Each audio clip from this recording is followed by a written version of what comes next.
Bismillahirrahmanirrahim.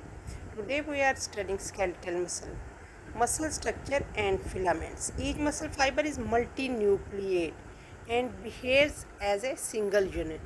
It contains bundles of myofibrils surrounded by sarcoplasmic reticulum and invaginated by T tubules or transverse tubules.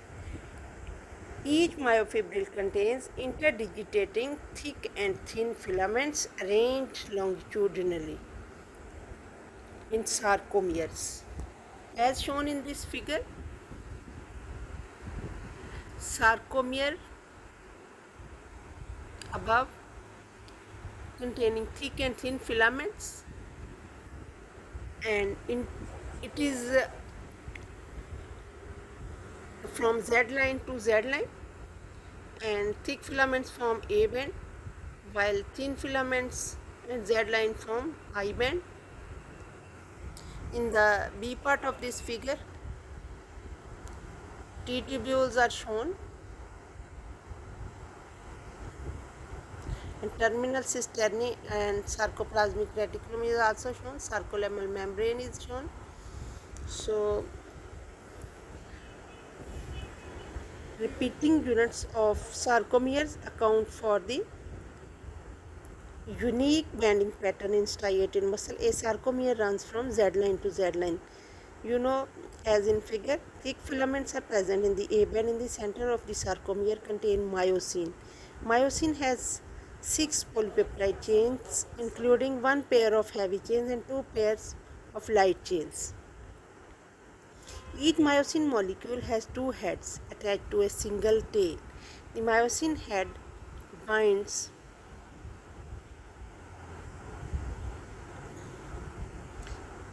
ATP and actin and are involved in cross bridge formation.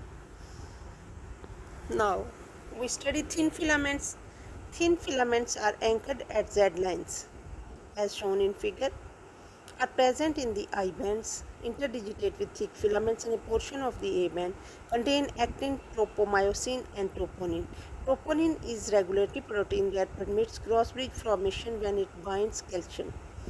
Troponin is a complex of 3 globular proteins: troponin T, troponin I, and troponin C. T for tropomyosin attaches the troponin complex to tropomyosin, and I for inhibits the interaction of actin and myosin, and troponin C is a calcium binding protein that when bound to calcium permits the interaction of actin and myosin.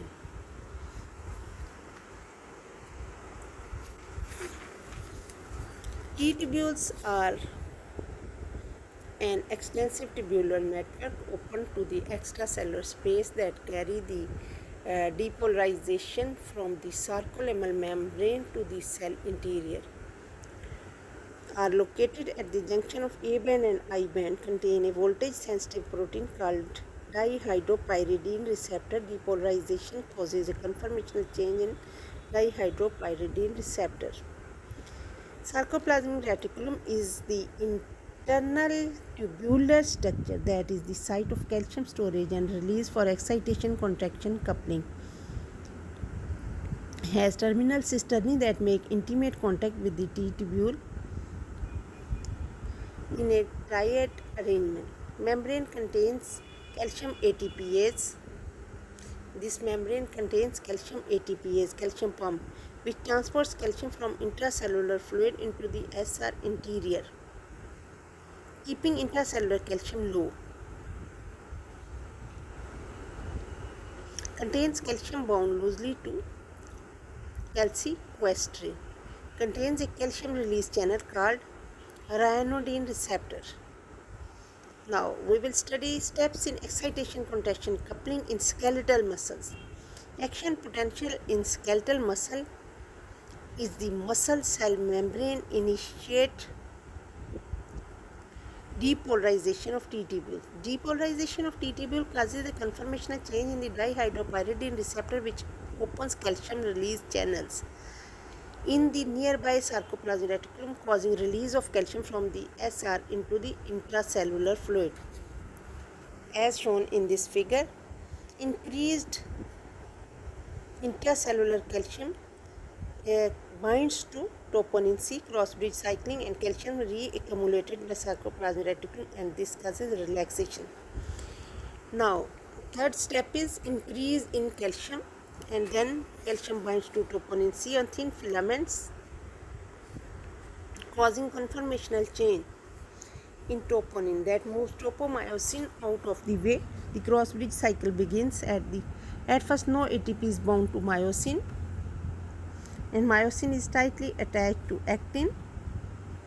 In rapidly contracting muscle, this stage is brief. In the absence of ATP, this state is permanent, rigor.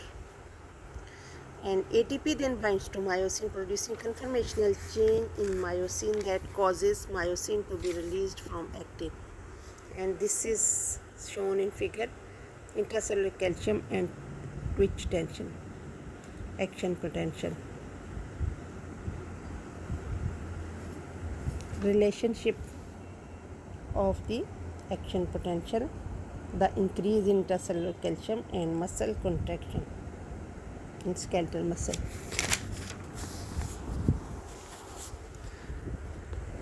Myosin is displaced towards the plus end of actin. There is hydrolysis of ATP to ADP, and inorganic phosphate ADP remains attached to myosin C. Myosin attaches to a new site on actin, which constitutes the power force generating stroke. ADP is then released, returning myosin to rigor state. The cycle repeats as long as calcium is bound to troponin C. Each cross-bridge cycle walks myosin further along the actin filament. Relaxation occurs when calcium is reaccumulated by the sarcoplasmic reticulum calcium ATPase (SARCA). Intracellular calcium concentration decreases. Calcium is released from troponin C.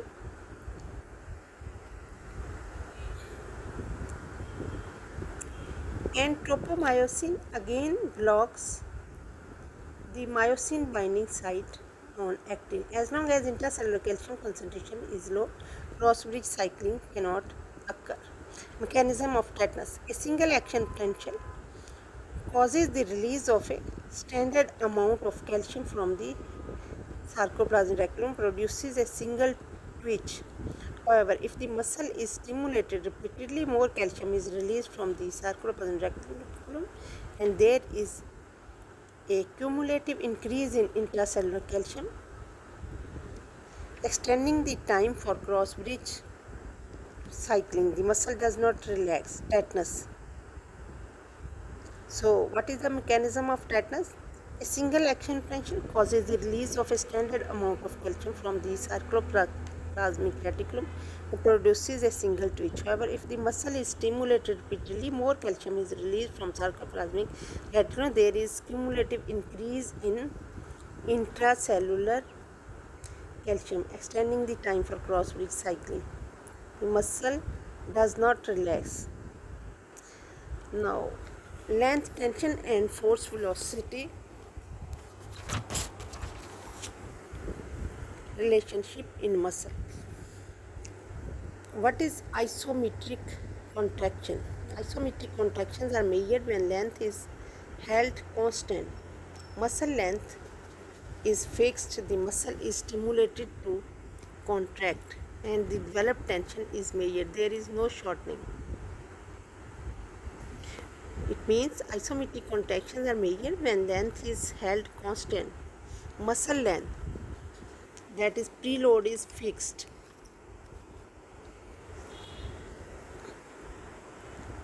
The muscle is stimulated to contract and developed tension is measured. There is no shortening. Isotonic contraction are measured when load is held constant. The load against which the muscle contracts after load is fixed, and muscle is stimulated to contract and shortening is measured. Length tension relationship, figure 1.5.